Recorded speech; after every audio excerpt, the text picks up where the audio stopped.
This video is brought to you by the Raven Space Patreon page. Without your help, we cannot do any of the cool things we do, so Patreon allows you to support us and support independent media.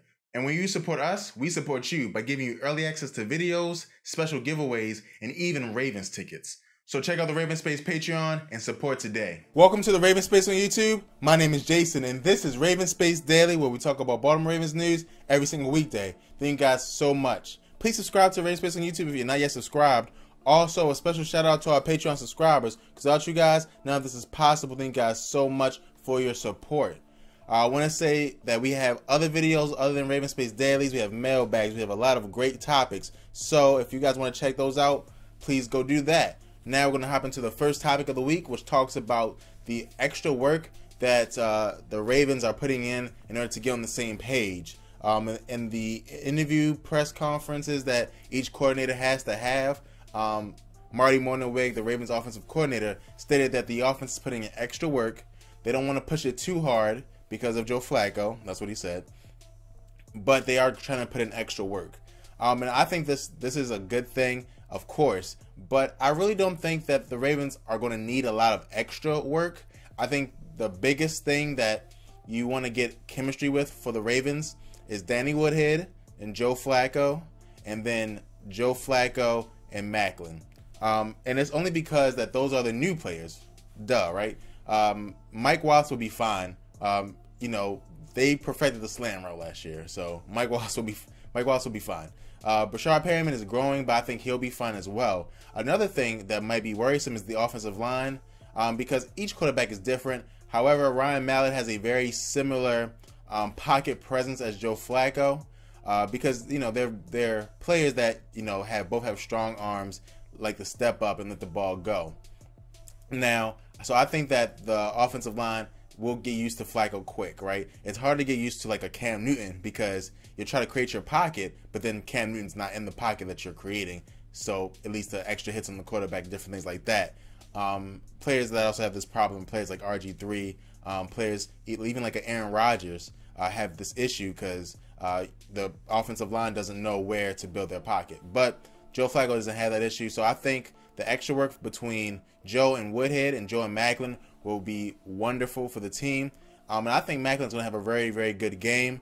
Again, Joe said in his conference, Macklin said in his press conference, you got to go back to the basics, get open, I throw to the open man, and it's that simple, right? Now, of course, they're over-exaggerating a little bit, but for the most part, I do believe that Joe Flacco will be fine. I think Macklin will be fine. I think on Friday, I know a lot of coaches, take it easy. They do walkthroughs and different things like that. I think that the offense will be suited and booted, throwing the football around. They're probably not going to be hitting, right? But they'll be practicing and to get ready. So that's what I think. Let me know what you guys think in the comments below. Again, your opinion is just as important as my opinion and anyone else's opinion, so I would like to hear it. Do you think this extra work is going to help the Ravens and Joe Flacco become, one of the best offenses or even a great offense this week? Let me know in the comments below. And we're going to move on to the next topic, and this topic talks about an old story that I did not get to because of other news stories, but I did want to come back. Some people requested me talk about it, and also I've been seeing that some analysts think that Jeremy Langford should be promoted to the 53-man roster. So I want to talk about Jeremy Langford. So if you guys did not know, Jeremy Langford was a running back for the Bears. He got cut. The Ravens picked him up and put him on the practice squad. And I think this is again another Ozzie move that I'm just like, wow. Though I didn't think that he hit a home run with the draft, I really truly do think that this is as close to a great signing as it is at this point. Jeremy Langford has NFL pro experience. Jeremy Langford was the #1 back in Chicago for a couple of years after injuries and different things like that. And I think that he really has a good chance to get elevated to the 53-man. And the reason is you have a lot of redundancy on the Ravens running backs right now. For example, you have a Terrence West who is very similar to a Buck Allen, right? And if you would have kept Taquan Mizzell, he's very similar to a Danny Woodhead in the fact that they're very good pass catching backs. So what I think is that Jeremy Langford provides you with a person that does not go down on first contact, and a person that can also catch out the backfield. So he can, in power situations, he should be the #1 back in my opinion. And I really do honestly think he's better right now than Buck Allen. Even though Buck Allen did have a good preseason, I think the last couple of years I've seen Jeremy Langford is better than Buck Allen. So I thought it was a great signing by Ozzie Newsome. Get him in the practice squad. Get him practicing. When you go against a bigger back, you'll have him there as a body. I think it's awesome. And I think next year, if he doesn't go up to 53-man this year because of an injury or some other issue, I think next year he'll definitely be up there competing for that 53-man roster. So I'm excited about that. So again, you guys let me know in the comments below what you think about the Jeremy Langford coming to the practice squad, and if you think that he has a chance to beat out Buck Allen this season for that 3rd spot in running back. And now we're going to move to the 3rd topic. And this topic, again, talks about something that happened today. Breaking news, as they say in the industry. CJ Spiller was released by the Chiefs, and I saw many pundits saying that the Ravens are the best option for his services. And so, if you guys, let me recap it. Right before the game, because the Chiefs are a part of the first game of the NFL season, Chiefs versus Patriots, the Chiefs released CJ Spiller. Now, there's some speculation. Of course, I do research on each topic before I talk to you guys about it. And there was a speculation that this happened because of contract issues, right? And so if the Chiefs carried CJ Spiller, and there's also another offensive lineman, if they carried them into the first game, their contracts would be guaranteed. This allows that they can come pick CJ Spiller up for the same amount of money, but it's not guaranteed. So if he doesn't play well in the season, they can release him and keep their money. So that's one option. If that's the case, the Ravens don't even have a chance. I'm sure they talked to CJ about it before. Hey, CJ, this is what's happening. We're going to bring you back. But if this is a real release, and the Ravens can get CJ Spiller, Buck Allen's out. I mean, CJ Spiller, back in the day, I don't know how he's going to be this season. I believe he's 30 and over club, which means running backs start to get worse when they hit that 30 and over club. But if CJ Spiller is the CJ Spiller that he was in the past, he's a very, very physical back, strong back, fast back that can do a lot of good things with the ball in his hand. But if he's just an older running back, then the Ravens don't want him if they think he's past his prime. I personally think that I would give him a chance. It's going to be a very cheap contract, again, because everyone knows he's over 30. The Chiefs released him and different things like that. I would say give him a chance, give him a run, give him a go.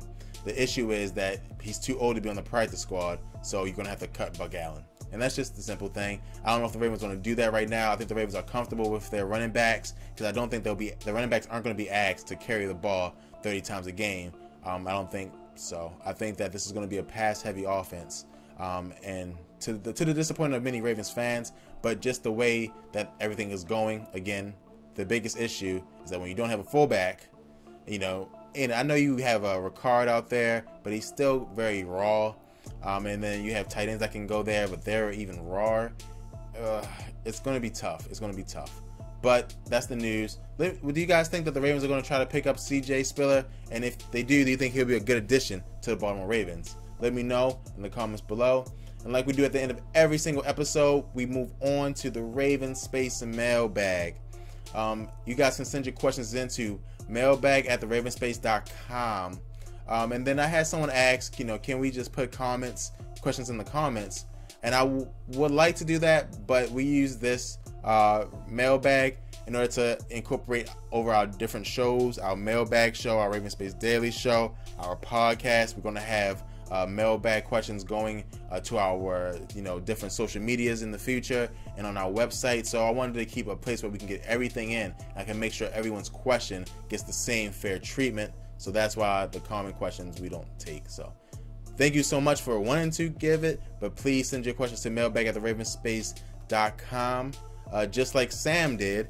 And Sam's question was, what do you think Benjamin Watson's role will be on the Ravens this season? Thank you so much for your question, Sam. And to be honest, this has been Watson just kicking the tires to give it one last go. I don't think he'll be better than the other two younger players. Nick Boyle, I think, will be the starter, which we do know was confirmed, but I think he'll be the starter throughout the season as well. Max Williams coming on strong. Max Williams impressed me a lot when he played in the preseason because he showed that he had the ability to make big plays, which is something that we've been waiting for. And so I think that this is the end of the road for old Ben. The Ravens are a Class A organization, so they weren't going to just kick him to the curb. There's some players in the NFL that deserve better, right? There are players that, you know, will be good to the team and different things like that. So he's one of those players, right? He's on the committee for the Players Association, the Players Union. They're not going to just let him go, especially since they're very young at that position anyway. They'll keep him on as a mentor. He might even come back as a coach next year, but this is going to be the last run as a player. I don't expect a lot. I would say maybe even less than 30 catches this season because of the other players at that position who are ahead of him. And so that's what I think. It's sad. Again, he was a great player when he was younger, but it's the end of the road. Father Time's undefeated, and this season will be the last season, in my opinion, for Benjamin Watson. So thank you so much for your question, and that has been the end of the episode. It was a very light news day, but football is coming, so thank you guys so much. I want to say that we can't do live streams anymore, but we can do live Twitter. So go to Twitter, and I'll be tweeting live, so you guys can get my opinions, and I can, you know, talk to you guys about how the game is going. So please do that. Subscribe to the Raven Space on YouTube for more great Baltimore Ravens content. Again, if you want to support us and support independent media, check out our Patreon in the description below. Thank you guys so much, and go Ravens.